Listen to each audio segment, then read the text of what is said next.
क्या आपने कभी सोचा है कि शरीर की अशुद्धता हमारे मन, आत्मा और परमात्मा से संबंध में कितनी बड़ी बाधा बन सकती है? क्या आपने महसूस किया है कि ध्यान लगाते समय बार बार भटकाव क्यों होता है? क्यों आत्मा परमात्मा से जुड़ नहीं पाती? इसका उत्तर छिपा है शरीर और मन की शुद्धि में। आज हम जानेंगे कि शरीर को अशुद्ध से शुद्ध कैसे बनाया जाए और कैसे हम परमात्मा को अपने जीवन में अनुभव करें, उन्हें अपने समीप बुलाएं।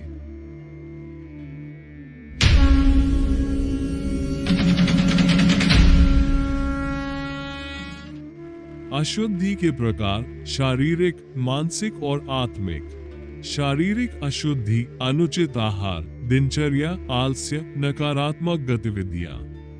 मानसिक अशुद्धि: ईर्ष्या, क्रोध, लोभ, मोह, अहंकार। आत्मिक अशुद्धि: परमात्मा से दूरी, अधर्म की प्रवृत्ति, आत्मभ्रम। जब तक ये तीनों अशुद्धियां दूर नहीं होती, आत्मा अपने परम स्रोत परमात्मा से नहीं जुड़ सकती।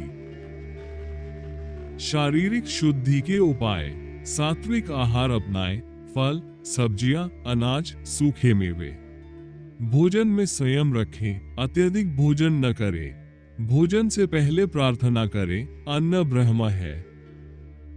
व्रत और उपवास: सप्ताह में एक बार उपवास करने से शरीर विश्राम करता है। पंचतत्व संतुलित होते हैं। स्नान और शौच संस्कार: सूर्योदय से पहले स्नान करें। गंगा जल या तुलसी जल मिलाकर स्नान करें। दिन में 2 बार दंतधावन और शरीर की सफाई। योग और प्राणायाम: हर दिन 30 मिनट योग करें। सूर्य नमस्कार, कपालभाति, अनुलोम विलोम। शरीर से विषैले तत्व बाहर निकलते हैं।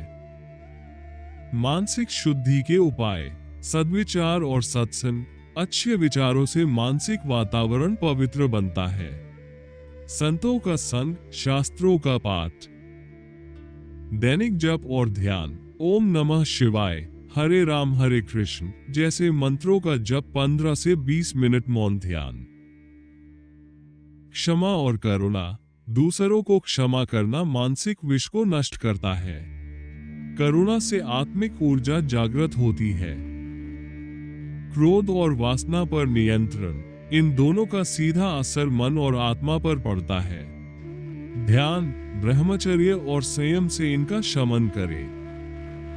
आत्मिक शुद्धि और परमात्मा का सान्निध्य: नित्य पूजा और अर्चना: प्रतिदिन एक नियत स्थान पर दीप जलाकर पूजा करें। आरती, भजन और श्लोकों का उच्चारण करें। तीर्थ यात्रा और गंगा स्नान: तीर्थों का जल आत्मा को शुद्ध करता है। गंगा में स्नान करने। सात्विक जीवन शैली: सादा जीवन, उच्च विचार, विनम्रता, सेवा भाव और तपस्या। नामस्मरण परम साधन: भगवान का नाम स्मरण ही साक्षात मोक्ष का मार्ग है। श्रीमद् भागवत, गरुड़ पुराण और रामचरितमानस में इसका विस्तार है। परमात्मा को अपने पास कैसे बुलाएं?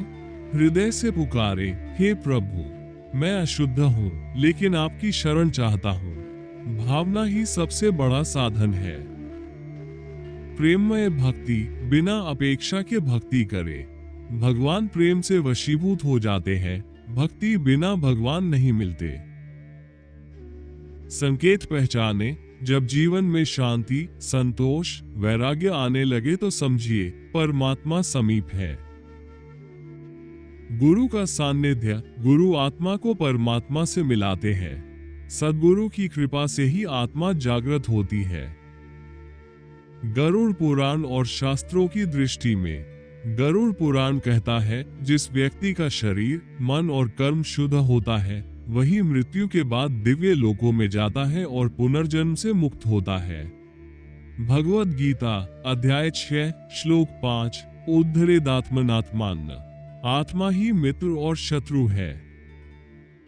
उपनिषदों में वर्णन है, शरीर मंदिर है और आत्मा उसमें निवास करने वाली आत्म ज्योति। अगर मंदिर गंदा हो तो देवता उसमें नहीं आते।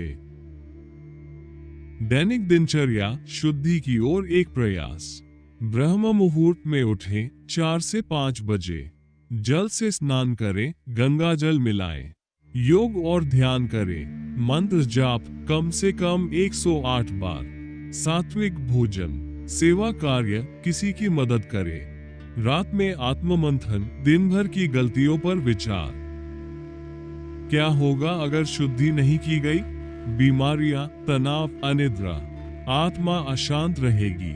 मृत्यु के बाद पुनर्जन्म और नरक का भय। जीवन का कोई उद्देश्य नहीं रहेगा। शरीर, मन और आत्मा की शुद्धि कोई कठिन कार्य नहीं। यह एक निरंतर प्रक्रिया है जो हमारे जीवन को दिव्यता की ओर ले जाती है। जब शरीर शुद्ध होगा तब मन स्थिर होगा, और जब मन स्थिर होगा तब आत्मा परमात्मा से मिलन के लिए तैयार होगी। शरीर, मन और आत्मा की शुद्धि कोई कठिन कार्य नहीं। यह एक निरंतर प्रक्रिया है जो हमारे जीवन को दिव्यता की ओर ले जाती है। जब शरीर शुद्ध होगा तब मन स्थिर होगा, और जब मन स्थिर होगा तब आत्मा परमात्मा से मिलन के लिए तैयार होगी। अगर आपको यह वीडियो ज्ञानवर्धक और प्रेरणादायक लगा हो तो इसे लाइक करें, शेयर करें और हमारे चैनल को सब्सक्राइब करें। कमेंट में लिखें, मैं अपने शरीर और आत्मा की शुद्धि के लिए संकल्प लेता हूँ। बेल आइकन दबाएं ताकि ऐसे ही आध्यात्मिक ज्ञान आपको नियमित रूप से मिलते रहें।